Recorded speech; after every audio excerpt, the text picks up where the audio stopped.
آج ہم اس ویڈیو میں انشاءاللہ جانیں گے حضرت امام حسین رضی اللہ تعالیٰ عنہ اور جنگ کربلا کا واقعہ۔ آپ سے گزارش ہے کہ اس ویڈیو کو مکمل دیکھیں۔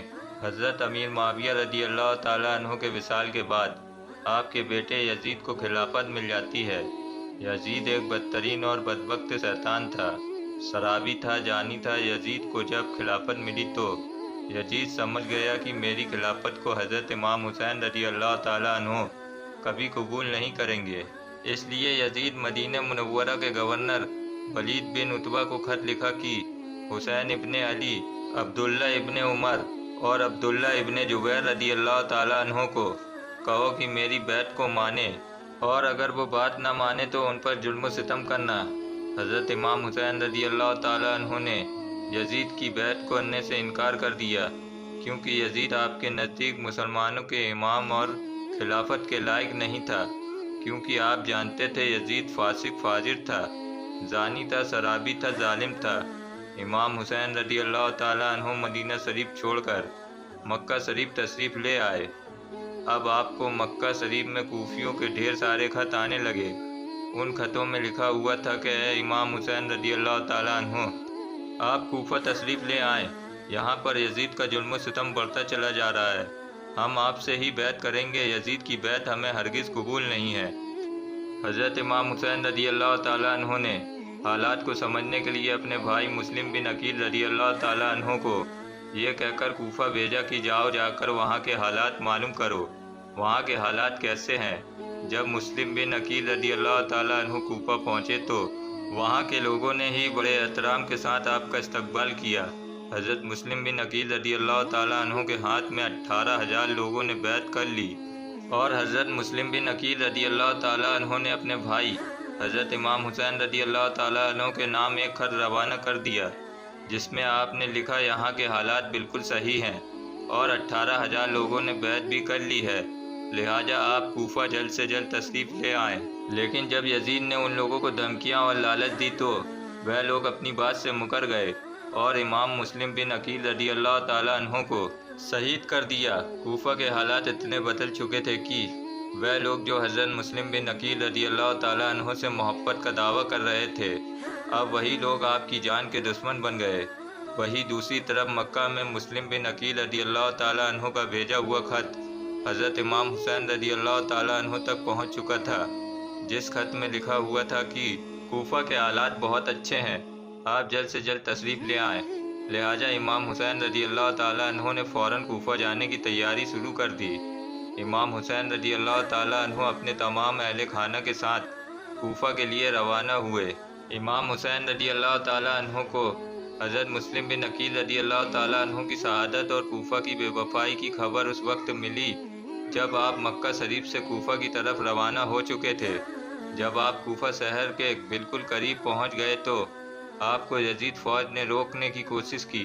حضرت امام حسین رضی اللہ تعالیٰ عنہ نے فرمایا کہ میں تم لوگوں کے بلانے پر ہی کوفہ شہر میں آیا ہوں، اگر تم لوگ چاہتے ہو کہ میں نہ آؤں تو واپس جانے دو، میں جانے کے لیے تیار ہوں۔ یزیدی فوج نے حضرت امام حسین رضی اللہ تعالیٰ عنہ کو کوفہ شہر میں داخل نہیں ہونے دیا، لہٰذا حضرت امام حسین رضی اللہ تعالیٰ عنہ نے اپنے پورے قافلے کے ساتھ اپنا راستہ بدل لیے۔ چلتے چلتے جب آپ ایک چٹیل میدان میں پہنچ گئے تو آپ نے ایک شخص سے سوال کیا کہ یہ کون سی جگہ ہے۔ اس شخص نے کہا اس جگہ کو کربلا کہا جاتا ہے۔ آپ نے فوراً اپنے پورے لشکر کو حکم دیا کہ یہیں پر خیمہ لگا دیا جائے۔ محترم عزیز دوستو، اس طرح سے حضرت امام حسین رضی اللہ تعالیٰ عنہ کربلا میں پہنچے۔ ادھر یزیدی فوج کو جب اس بات کا علم ہوا کہ حضرت امام حسین رضی اللہ تعالیٰ عنہ نے اپنا خیمہ کربلا کے میدان میں لگایا ہوا ہے تو یزیدی فوج نے بھی فوراً کربلا کے میدان میں پہنچنا شروع کر دیا۔ یزید کی فوج کربلا کے میدان پہنچ رہی تھی، اس کی سپہ سالاری ابن سعد کر رہا تھا۔ حضرت امام حسین رضی اللہ تعالیٰ عنہ نے ابن سعد سے کہا کہ یا تو تم مجھے یزید کے پاس لے چلو یا پھر مجھے اپنے شہر مکہ واپس جانے دو، لیکن ابن سعد نے ان دونوں باتوں میں سے کوئی بات بھی نہیں مانی اور وہ آپ کو بیعت کرنے پر مجبور کرتا رہا، لیکن حضرت امام حسین رضی اللہ تعالیٰ عنہ نے اس کی بات سے انکار کر دیا۔ دن گزرتے گئے اور 3 محرم کا دن آ گیا۔ اب ظالم یزید نے امام حسین رضی اللہ تعالیٰ عنہ کے سامنے 22,000 سپاہیوں کا لشکر بھیج دیا۔ دوسری طرف حضرت امام حسین رضی اللہ تعالیٰ عنہ کے ساتھ 82 لوگ تھے، جس میں عورتیں اور بچے بھی شامل تھے۔ کتنی حیرت کی بات ہے کہ یزیدیوں میں امام حسین رضی اللہ تعالیٰ عنہ کا اتنا خوف تھا کہ جہاں امام حسین رضی اللہ تعالیٰ عنہ صرف 82 لوگوں کے ساتھ میدان کربلا میں تھے، جس میں عورتیں اور بچے بھی شامل تھے، وہیں یزید نے مقابلے کے لیے آپ کے سامنے 22,000 کا لشکر بھیج دیا، جو کہ امام حسین رضی اللہ تعالیٰ عنہ کے سامنے 100 گنا سے بھی زیادہ تھا۔ حضرت امام حسین رضی اللہ تعالیٰ عنہ کے سامنے یزیدی فوج کے حوصلے پست ہو گئے، اور ان لوگوں میں سے کسی کی بھی اتنی ہمت نہیں تھی کہ وہ حضرت امام حسین رضی اللہ تعالیٰ عنہ سے مقابلہ کر سکیں۔ آخر کار انہوں نے یہ فیصلہ کیا کہ اگر امام حسین رضی اللہ تعالیٰ عنہ کو ہرانا ہے تو ان کا پانی بند کرنا پڑے گا، تبھی ان کا مقابلہ کیا جا سکتا ہے۔ دن گزرتے گئے اور 7 محرم کا دن آ گیا، اور 7 محرم کو ہی یزیدی فوج نے امام حسین رضی اللہ تعالیٰ عنہ کے قافلے والوں پر پانی بند کر دیا۔ آپ کو بتاتے چلے کہ کربلا کے میدان میں پانی کا کوئی انتظام نہیں تھا سوائے نہر فرات کے، لیکن 7 محرم کے دن نہر فرات کا پانی بھی حضرت امام حسین رضی اللہ تعالیٰ عنہ کے خیمے والے لوگوں کے لیے بند کر دیا گیا۔ حضرت امام حسین رضی اللہ تعالیٰ عنہ اور ان کے ساتھ موجود تمام نوجوان لوگ تو اس پیاس کو برداشت کرتے رہے، لیکن چھوٹے چھوٹے بچے اور عورتوں کا پیاس کی وجہ سے برا حال ہو چکا تھا۔ فوج یزید جو چاروں طرف سے حضرت امام حسین رضی اللہ تعالیٰ عنہ کے گھر والے اور تمام ساتھیوں کو گھیرے ہوئے تھی، انہوں نے طے کیا کہ اب 9 محرم کے دن امام حسین رضی اللہ تعالیٰ عنہ کو قتل کر دیا جائے۔ معاذ اللہ۔ حضرت امام حسین رضی اللہ تعالیٰ عنہ نے حضرت عباس رضی اللہ تعالیٰ عنہ سے کہا کہ عباس جاؤ یزیدی فوج کے پاس اور ان سے کہو کہ ہمیں ایک رات اللہ کی عبادت کرنے کے لیے دی جائے۔ جب حضرت عباس رضی اللہ تعالیٰ عنہ یزیدی فوج سے ایک رات کی مہلت کے لیے کہا تو ان لوگوں نے آپ کی بات مان لی۔ جب تک 9 محرم کی تاریخ آئی تب تک حضرت امام حسین رضی اللہ تعالیٰ عنہ کو یہ یقین ہو چکا تھا کہ یزید کی فوج کا مقصد صرف اور صرف مجھے شہید کرنا ہے، اس کے علاوہ یزیدی اور کچھ بھی کرنے کے لیے تیار نہیں ہے۔ اس لیے حضرت امام حسین رضی اللہ تعالیٰ عنہ نے 9 محرم کی رات میں اپنے تمام خیمے والوں کو ایک جگہ اکٹھا کیا، اور آپ نے کہا کہ یہ بات تو طے ہو چکی ہے کہ یہاں پر موجود سبھی لوگ 1-2 دن کے اندر شہید کر دیے جائیں گے، اس لیے یہاں موجود آپ میں سے جو بھی واپس لوٹنا چاہتا ہے وہ لوٹ جائے۔ حضرت امام حسین رضی اللہ تعالیٰ عنہ نے خیمے میں جل رہے تمام دیوں کو بجھوا دیا اور اندھیرا کروا دیا تھا تاکہ جو بھی جانا چاہے وہ چلا جائے۔ تھوڑی دیر بعد جب دوبارہ دیے کو جلایا گیا تو سارے کے سارے لوگ بیٹھ کر آنسو بہا رہے تھے، یعنی کوئی بھی حضرت امام حسین رضی اللہ تعالیٰ عنہ کو چھوڑ کر جانے کے لیے تیار نہیں تھا۔ آخر کار 10 محرم کا دن آیا اور حضرت امام حسین رضی اللہ تعالیٰ عنہ اور یزید کی فوج کے بیچ جنگ ہونا شروع ہو گئی۔ جہاں ایک طرف یزید کی ایک بڑی فوج تھی تو وہیں دوسری طرف امام حسین رضی اللہ تعالیٰ عنہ کے ساتھ صرف 72 لوگ تھے۔ اتنے میں فوج یزید کا حملہ شروع ہو جاتا ہے اور ہر شہید شہادت کا جام پیتا گیا۔ کبھی حور شہید ہوتے ہیں تو کبھی قاسم شہید ہوتے ہیں تو کبھی علی اکبر شہید ہوتے ہیں تو کبھی اون محمد شہید ہوتے ہیں۔ 3 دن کے پیاسے امام حسین رضی اللہ تعالیٰ عنہ کے گھر والے اور تمام لوگ یزیدی فوج سے جنگ کرتے رہے اور ایک ایک کر کے شہید ہوتے گئے۔ حضرت عباس علمدار رضی اللہ تعالیٰ عنہ سے حضرت امام حسین رضی اللہ تعالیٰ عنہ کے 6 مہینے کے بیٹے علی اصغر کی پیاس نہیں دیکھی گئی۔ آپ نے ایک مسکیدہ لیا اور گھوڑے پر سوار ہو کر نہر فرات کے کنارے پہنچ گئے اور آپ نے ایک مسکیدہ بھر لیا، لیکن جب آپ پانی لے کر واپس لوٹنے لگے تو یزیدی فوج نے آپ کے اوپر لگاتار تیر برسانا شروع کر دیا تھا۔